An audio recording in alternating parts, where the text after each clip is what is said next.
With the appointment of the new chairman of the Independent National Electoral Commission, Joash Amopiton, SAN, all attention will be on the conduct of the Anambra governorship election. The electoral body has declared that it is fully prepared for the upcoming governorship election scheduled for November 8, 2025. The announcement followed a week-long readiness assessment tour conducted by a high-level delegation from the Commission's headquarters in Abuja. The delegation, led by National Commissioner for Election Planning and Monitoring, Rhoda Gumus, completed an extensive review of facilities, logistics, and security arrangements across the state. Election observers will be looking out for INEC's performance and the improvements in the conduct and transmission of results. Joining us on this show to take a look at how the citizens can play a huge role in the success of the election and how INEC can guarantee electoral integrity is Jake Epelle, founder of TAF Africa.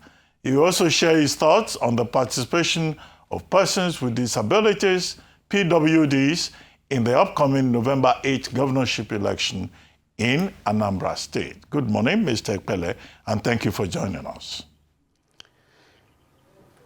Good morning, Dr. Ruben. Good morning, Ayo and Rufai. Good morning, sir. It's great to be here, sir. Okay, let's start with Anambra, which many have described as it will be major litmus test for Professor Amopiton, who has spent just barely less than a week, really, as INEC Chairman. To what extent should we assess him on the basis of INEC performance in the Anambra election, which comes up next week, Saturday, November 8th? And second, of course, is the issue of persons with disability. What are your expectations in terms of their inclusion in the process? And what will you recommend or advise? Well, this is, Ruben, this is a double-barrel question. Let me just try and take them one after the other. Our expectations generally of the current INEC chairman is to be an INEC chairman who is truly independent, who is non-partisan, someone who will not depend on taking calls from Aso Rock or the governors or the contestants, somebody who has a mind of his own to serve the country and to deliver on the expected dividend of democracy. We don't expect anything less. We expect somebody who would obey court orders and stick to rule of law. We expect someone who would bring more integrity to the electoral process. We do have a fragile trust issues within the electoral space. So we hope and believe that he will bring the expected integrity in the electoral process, although it will be a very, very Herculean task for him because already many Nigerians have lost hope in the electoral space. And that's why some of the campaigns that we're running is focused on rebuilding hope and rekindling trust so that citizens can effectively participate in the electoral process. I want to talk to, as I look through the lens of your camera, I want to talk to every electorate, especially in Anambra State, that, hey, if you don't come out to vote, you have voted without knowing it. And so there's a need for us to, for citizens to come out and participate effectively in this upcoming Anambra state election. Yes, it will be a true litmus test for the new INEC chairman. We want to see that he will allow the vote to be counted and the result announced.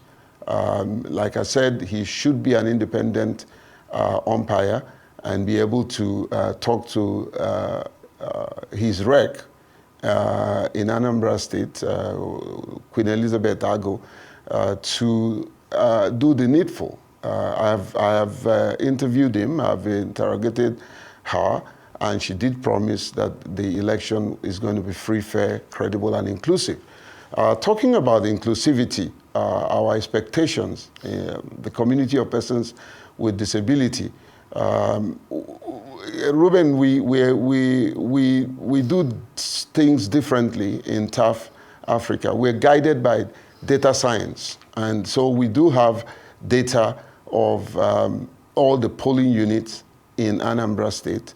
And what we've done was to interrogate those data and sift out where there are clusters of persons with disability. And we've advised INEC, and INEC has also given us the data they have. So we've been able to know, as at today, where the blinds are, persons with albinism, those who are physically challenged, you know, the Down syndrome, the deaf, the blind. We know the polling units where they are, and we're advising INEC to deploy the very, very limited resources, inclusive resources that they have, to those polling units where they will be effectively used. We're also collaborating with them in training their staff to know how to use those things. The problem has always been this, and this is my grouse with the former INEC chairman. And I said to Mahmoud, who, to be honest with you, did a good job in terms of driving inclusivity framework and some practical implementation of those of the inclusive framework. Now here's the problem. The problem is that he says all the nice things. When we get to the field, the people don't do what they say. That's the problem we've been having. And I hope that this new INEC chairman will learn from it. I've advised Dr. Elizabeth Ago on the same problem, that the problem is not you trying to be inclusive, it is you practicing inclusivity in the field. And so we've had this problem election after election. And we are believing that Anambra would reflect a true presence of inclusivity. Go ahead. Right. Thank you so much. When we talk about inclusivity, I'm glad that you say, as with a lot of issues, we have the law framework, but we don't have the political will or actually, or the will or implementation, which is the key. With regards to the Anambra State election and inclusivity, what are some of the things that have been done currently to show that we have moved away from what has happened in the past? For instance, we have Braille voting materials for people who have visibility impairment to actually vote. So what are some of the practical steps that have been taken so far or ought to be taken before the date? And I'd like you to weigh in on this conversation around what happened when Governor Soludo talked about money, rewards for the highest wards with the highest votes and so on. Do you consider this voter inducement? Should INEC take a stance on this and speak up, especially since this is a litmus test for Professor Amupiton? Thank you. Let me answer the first one. What are the practical steps that have been taken? INEC officials, let me begin with the community of persons with disability. We spent a huge amount of resources, human and material, in Anambra State. Anambra State, we've spent half of what we have spent trying to do a national election, and thanks to our funding partners, the European Union. So we've gone there to sensitize the community because we know every day there's somebody turns 18. So we have gone there to sensitize the community. We've done workshops with them. We brought INEC face-to-face with them. We brought civil society that have competencies in several areas to educate them. We brought the Braille, yes, like you rightly said, and demonstrated the usage and how they will use it. And so in terms of sensitizing the community, I think I don't want to give myself a score, but we've done a good job because we've gone through all the senatorial zones, the 3 senatorial zones. Now, we've also engaged INEC to know what is it that you have, what is it that you don't have. And we've been able to do an audit of their resources, satisfactory. We've also interrogated the data they have from the headquarters to INEC in Oka, and we are also satisfied that there's a huge number of persons with disability who are going to vote in the upcoming Anambra State governorship election. We've gone taken it a step further to also engage those who are not in Anambra State through the media. And thanks to Arise, that have been partnering with us, and other media houses that have been supporting us to just get the information out so that persons with disability will know what to do. We're spending quite a lot of money. And again, I want to thank Nduka and Bello for, and several other media houses that have given us the opportunity. So sensitization, the material, in terms of engaging INEC is there. Yes, go ahead, Rufai.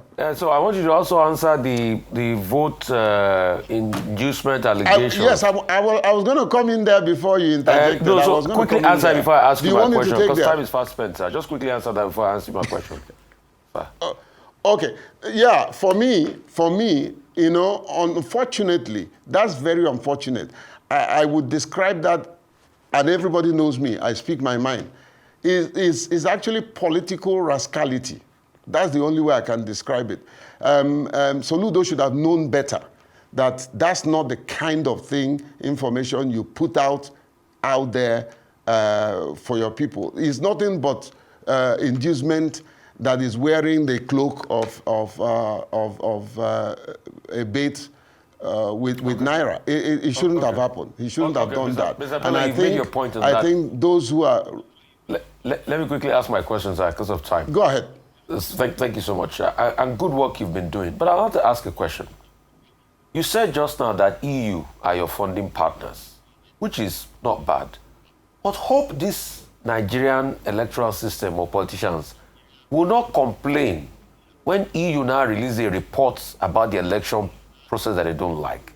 Because if some of this good work that you are doing, that if our laws were right, should also be funded by the state to be able to uphold the electoral process, and the state can't fund it, and EU is funding and meeting the funding gap, and EU now complains about the electoral system, and the states or people close to the state start to berate EU. Hope they will not complain, because if somebody funds you, they have the right to talk. That's right. That's right.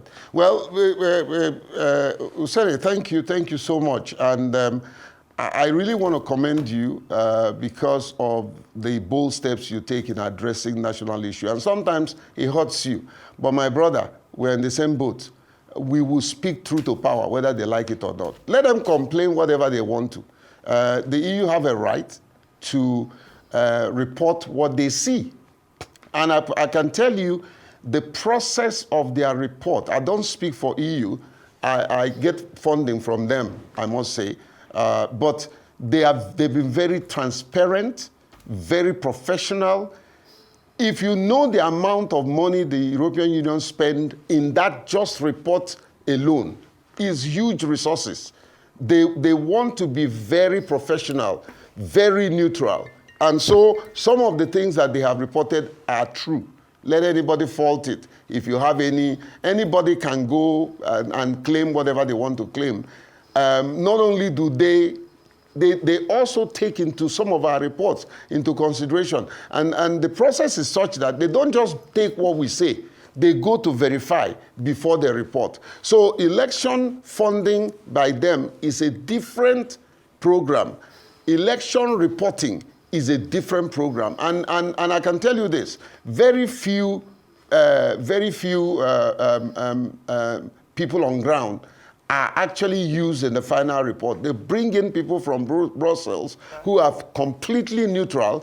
They will look through the report, interrogate it, take away the things that they can't verify, and report what they can verify. So anybody can fault them on that. It doesn't really matter. Their report is authentic, and I endorse it. Thank you. Thank you very much, Mr. Jacob Epelle. What we pray for and we work towards is a free, fair, and credible election in Anambra State. And may the best winner or the best person win. Ayo, I know. Okay. Ayo, I know you do quite a lot. Please, Ayo, please, I will want to see you adopt one person with disability and mentor them let it be a woman, I don't mind. All Please. right. I'll be more than happy to do that. Thank you so much, Mr. Epelle.